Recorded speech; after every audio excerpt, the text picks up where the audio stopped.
Chapitre 47. Et Joseph vint et fit savoir cela à Pharaon et lui dit: Mon père et mes frères, avec leurs brebis et leurs bœufs et tout ce qui est à eux, sont venus du pays de Canaan. Et voici, ils sont dans le pays de Goshen. Et il prit 5 hommes d'entre ses frères et les présenta à Pharaon. Et Pharaon dit à ses frères: Quel est votre métier? Et ils répondirent à Pharaon: Tes serviteurs sont bergers, comme l'ont été nos pères. Puis ils dirent à Pharaon: C'est pour séjourner dans le pays que nous sommes venus, car il n'y a plus de pâturage pour les troupeaux de tes serviteurs, car la famine est grande au pays de Canaan. Permets donc à tes serviteurs d'habiter au pays de Goshen. Et Pharaon parla ainsi à Joseph: Ton père et tes frères sont venus vers toi, le pays d'Égypte est à ta disposition. Fais habiter ton père et tes frères dans le meilleur endroit du pays, qu'ils demeurent dans le pays de Goshen. Et si tu connais qu'il y ait parmi eux des hommes capables, tu les établiras chefs de troupeau sur ce qui m'appartient. Alors Joseph amena Jacob son père et le présenta à Pharaon. Et Jacob bénit Pharaon. Et Pharaon dit à Jacob: À combien s'élèvent les jours des années de ta vie? Et Jacob répondit à Pharaon: Les jours des années de mes pèlerinages sont de 130 ans. Les jours des années de ma vie ont été courts et mauvais, et ils n'ont point atteint les jours des années de la vie de mes pères, du temps de leur pèlerinage. Et Jacob bénit Pharaon, puis il sortit de devant Pharaon.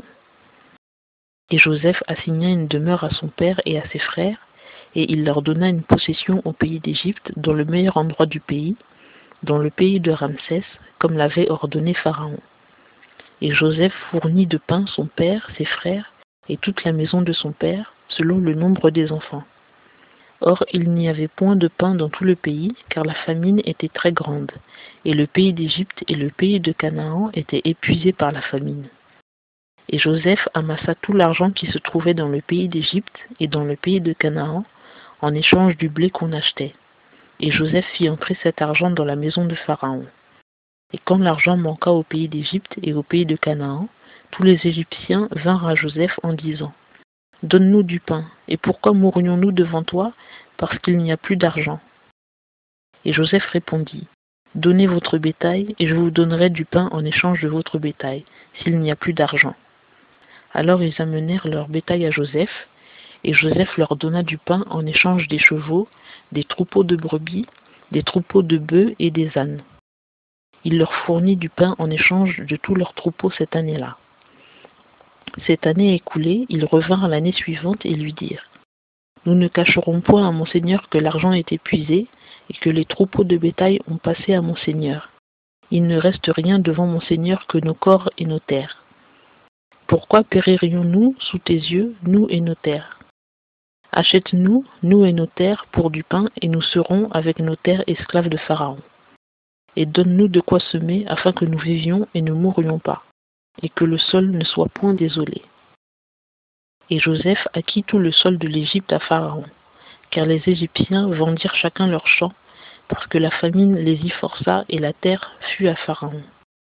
Quant au peuple, il le fit passer dans les villes, depuis une extrémité du territoire de l'Égypte jusqu'à l'autre. Les terres des prêtres furent les seules qu'il n'acquit point, car les prêtres recevaient de Pharaon une portion fixée, et ils mangeaient la portion que Pharaon leur avait donnée. C'est pourquoi ils ne vendirent point leurs terres. Et Joseph dit au peuple: Je vous ai acquis aujourd'hui, vous et vos terres à Pharaon. Voici pour vous de la semence, afin que vous ensemenciez le sol.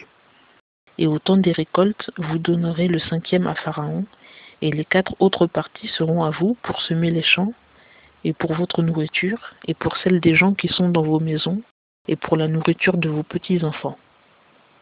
Et ils dirent: Tu nous as sauvé la vie, que nous trouvions grâce aux yeux de mon Seigneur, et nous serons esclaves de Pharaon. Et Joseph en fit une loi qui dure jusqu'à ce jour sur les terres d'Égypte, le 5e à Pharaon. Et il n'y eut que les terres des prêtres qui ne furent point à Pharaon. Israël habita donc au pays d'Égypte, au pays de Goshen, et ils y acquirent des propriétés, et ils s'accrurent et multiplièrent beaucoup. Et Jacob vécut au pays d'Égypte 17 ans. Et les jours de Jacob, les années de sa vie, furent de 147 ans. Et quand le jour de la mort d'Israël approcha, il appela son fils Joseph et lui dit: Si j'ai trouvé grâce à tes yeux, mais je te prie ta main sous ma cuisse, et use envers moi de bonté et de fidélité. Je te prie, ne m'enterre point en Égypte. Quand je serai couché avec mes pères, emporte-moi d'Égypte, et enterre-moi dans leur tombeau. Et il répondit, je ferai selon ta parole. Il dit, jure-le-moi. Et il le lui jura. Et Israël se prosterna sur le chevet du lit.